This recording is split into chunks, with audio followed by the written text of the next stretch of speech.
Built in 2004 to the highest specifications, the MS Johann Strauss is without doubt one of the finest vessels afloat in Europe. Cruising the Danube all year round, she is a well-known and welcome visitor in all the different ports she visits. The atmosphere on board is friendly and relaxed. Cruise director Cesar Perez gives us the overview. Most people were very pleasantly surprised. We have very nice lounges, the cabins are quite comfortable, the beds are very comfortable. When we sail, it's very quiet.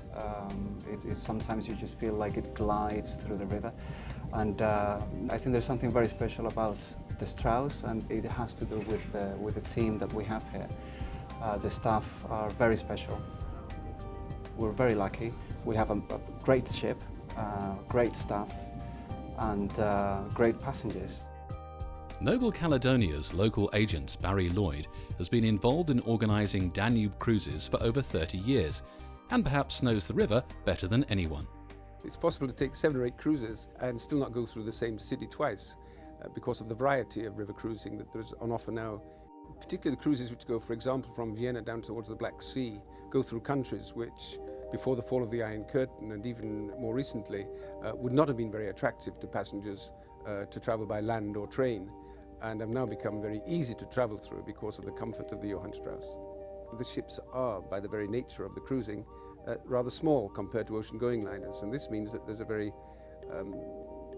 intimate atmosphere on board compared to a large liner. River cruising is a great holiday because of the sights you see, the countries you visit, the scenery that you pass by, the people you meet on board. The whole experience is extremely enriching. A striking feature of the Johann Strauss are the floor-to-ceiling windows in the restaurant, lounge and bar. These public areas are all positioned on the top deck for maximum visibility. The atrium midship is home to the central lobby area. Upstairs is the tour desk, library and coffee station, with stairs leading down to the reception and the lobby area. The fitness centre, complete with exercise equipment, whirlpool and sauna, are also on this deck. Accommodation on board is in spacious and well-appointed cabins. When you go in, it's very bright. Quite amazed how light and sunny it was, and it's very modern inside, and it's got all the facilities. A lovely double bed, and it isn't a massive big room, but there is sufficient room for us to enjoy being in the bedroom area, and the ensuite is just incredible. It really is. So modern, so clean, beautifully tiled, and everything you need in there. All cabins are identical in size, decor and facilities. Lower deck cabins have a window, whereas those on the upper 2 decks have French balconies.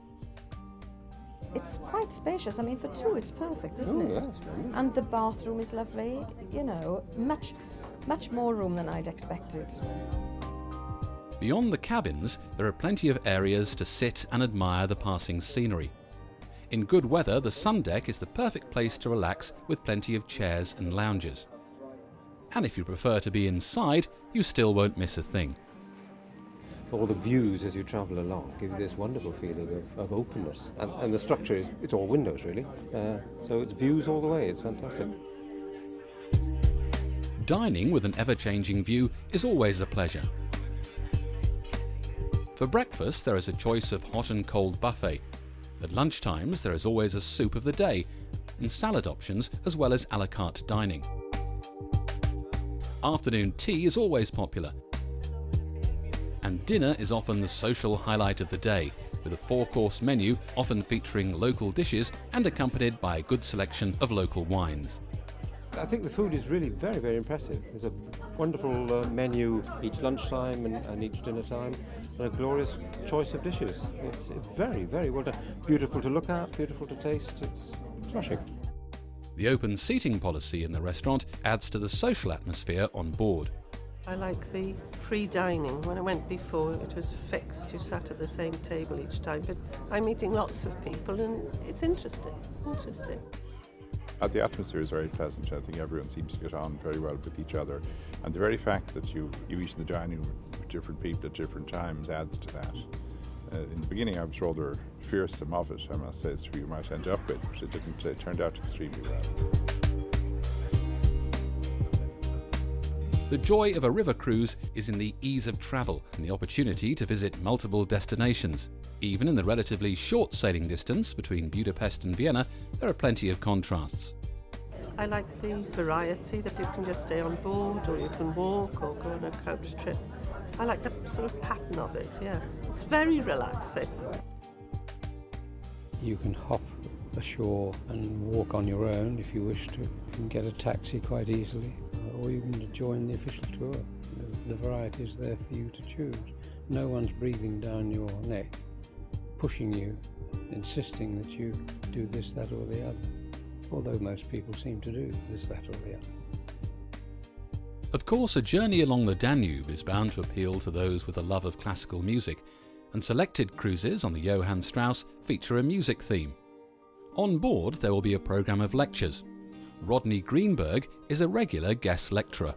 If you put a compass down on the map of Vienna and put the point in the word Vienna and draw 40 miles around it, everything important in classical music happened within that 40 miles, and we come within that 40 miles when we're here in Vienna. So I'm able to use that as an illustration of how virile the music tradition is here, and then go on to the various composers, Mozart, Schubert, Haydn, Beethoven, and then the more modern ones, Mahler and Bruckner. And it's a whole roll call of very, very popular and maybe difficult composers, but they are willing to learn about it because they are here on a boat travelling among the scenery and among the people.